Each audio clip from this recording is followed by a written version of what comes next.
سلمان غنی صاحب، آپ سے میں شروع کروں گی. مسلم لیگ نون سے سب سے پہلے آغاز کرتے ہیں. سارا کا سارا انحصار کیا جا رہا تھا قائد نون لیگ نواز شریف پہ، ان کے پولیٹیکل کیمپین کو لے کے، لیکن واپس آئے ہیں تو کوئی ایکٹیو نظر نہیں آ رہے. خاص طور پہ جو کل کا ان کا جلسہ تھا اس میں ان کی باڈی لینگویج کو اور ان کے مختصر گفتگو اور محتاط گفتگو کو آپ کیسے دیکھتے ہیں؟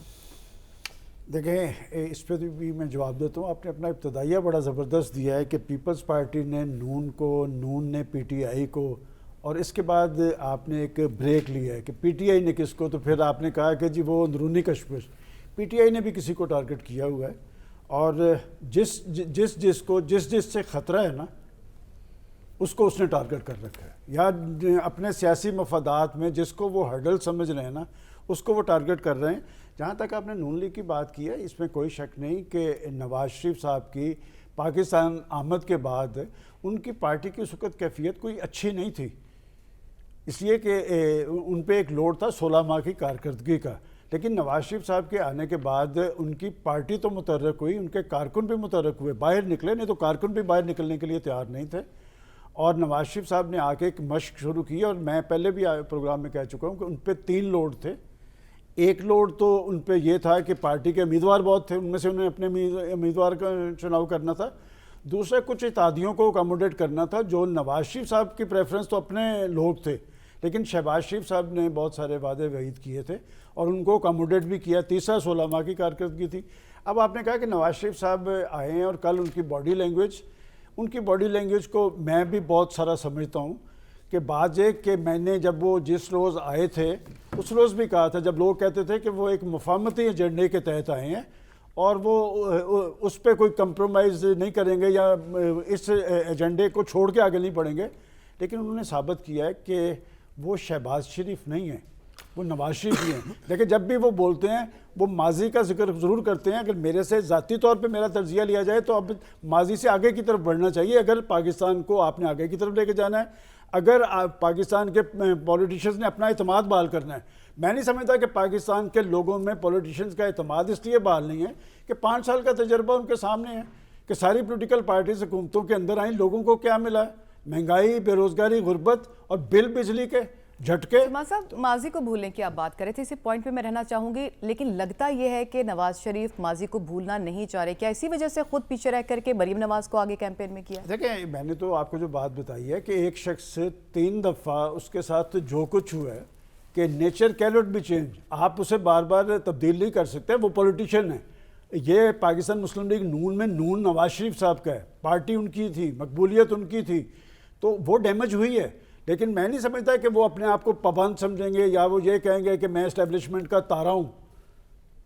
تو انہیں پتہ ہے کہ انہوں نے کیا کرنا ہے، اس لیے کہ لوگ ان کی طرف دیکھ رہے تھے. البتہ یہ بات آپ کی درست ہے کہ نواز شریف صاحب کے آنے کے بعد سیاسی اور عوامی محاذ پہ جو ان سے امیدیں اور توقعات تھی کہ وہ اپنا بھرپور کردار ادا کرتے نظر آئیں گے، اس حد تک تو نہیں ہوا. آج بھی لوگ نواز شریف کی طرف ہی دیکھ رہے ہیں اس پارٹی کے حوالے سے. سلمان صاحب، کیسے افیکٹ کریں گی یہ لڑائیاں تو ہیں، اور جس طرح سے کہہ رہے ہیں کہ سارے وکلا ہیں اور آپس میں ہی دست و گریباں نظر آتے ہیں کافی حد تک. بڑی سخت سٹیٹمنٹ دی ہے شیر افضل مروت صاحب نے بھی، اور کہا ہے کہ جو حامد خان صاحب کے بارے میں، اور کہا ہے کہ جو نوٹیفیکیشن جاری ہوا تھا وہ جعلی ہے، اور اس سے پہلے بھی بانی پی ٹی آئی کے نام پہ جعلی نوٹیفیکیشن جاری ہوتے رہے ہیں. دیکھیں سامع صاحب، آپ نے بھی بتایا آج والی گفتگو، اس میں سب سے امپورٹنٹ بات انہوں نے جو کی تھی وہ یہ تھی کہ مجھے اس وقت اقتدار نہیں لینا چاہیے تھا جب سمپل میجورٹی نہیں تھی، اور اگر سمپل میجورٹی پہ اقتدار نہ لینے کی روایت پڑ گئی تو پاکستان کے اندر حکومت ہی کوئی نہیں بنے گی. اس لیے کہ اب وہ 2 تائی والی بات نہیں رہی. اور جہاں تک آپ نے ان کے اندرونی انتشار کی بات کی ہے، دیکھیں بات یہ کہ مجھے بھی کوئی 30-35 سال ہو گئے ہیں جرنلزم میں.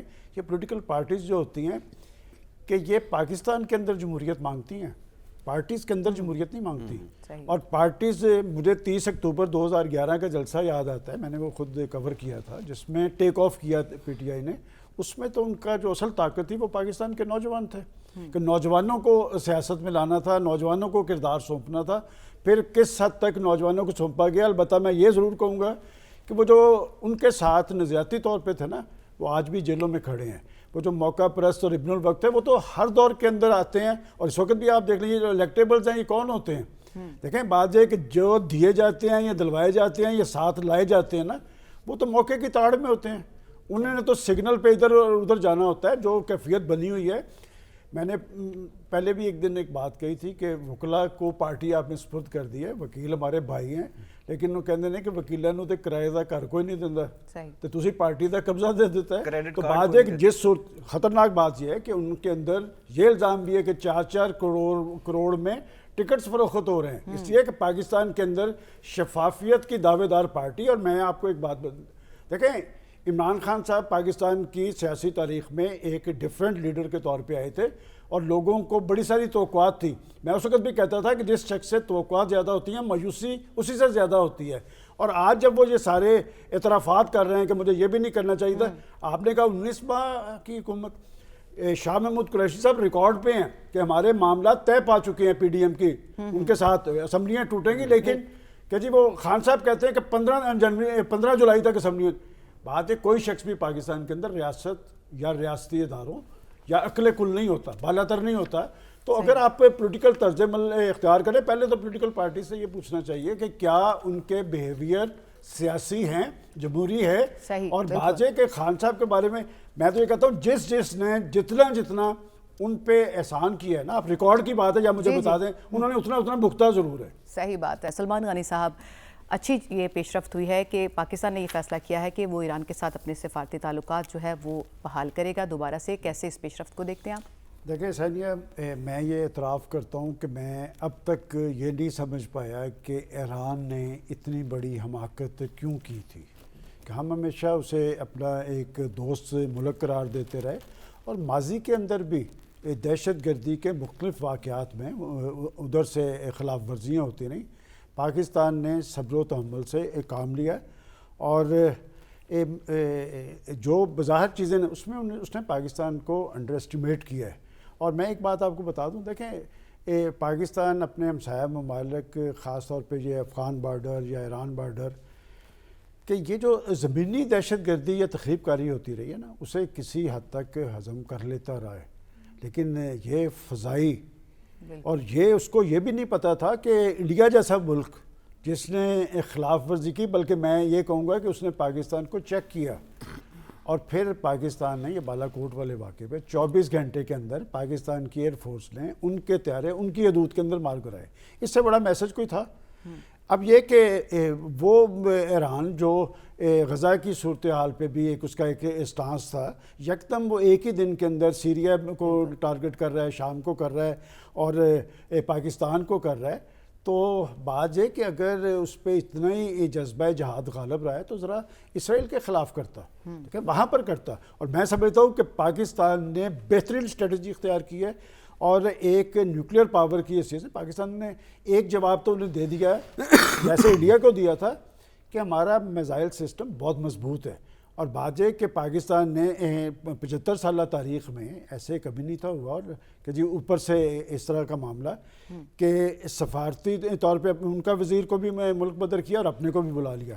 لیکن میں سمجھتا ہوں کہ ایک اچھی پیش رفت ہوئی ہے, اور پاکستان نے ایک ذمہ دار کنٹری کا رول ادا کیا ہے کہ آج سفارتی تعلقات بھی بحال کیے ہیں, اور دوسرا وہ سفیر بھی واپس جا رہے ہیں. تو ایران کو اس سے سبق حاصل کرنا چاہیے, اور ایران تو آئسولیشن کا شکار ہے. ایران کے ساتھ کون کھڑا ہے, اور وہ پاکستان کو کسی جگہ پہ الجھانا چاہتا تھا.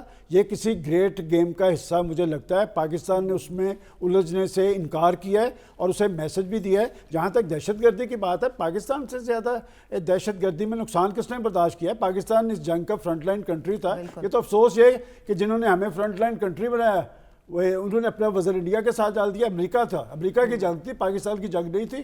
تو لہٰذا کوئی ہم سے یہ ایکسپیکٹ کرے کہ جی پاکستان کی آپ خود مختاری کو چیلنج کریں گے, تو یہ اب ایک واضح میسج ہے کہ اس پہ کمپرومائز نہیں تھا. اور میں سمجھتا ہوں پاکستان نے بر وقت اقدام کیا ہے, جرأت مندانہ اقدام کیا, اور حقیقت پسندانہ اقدام کیا.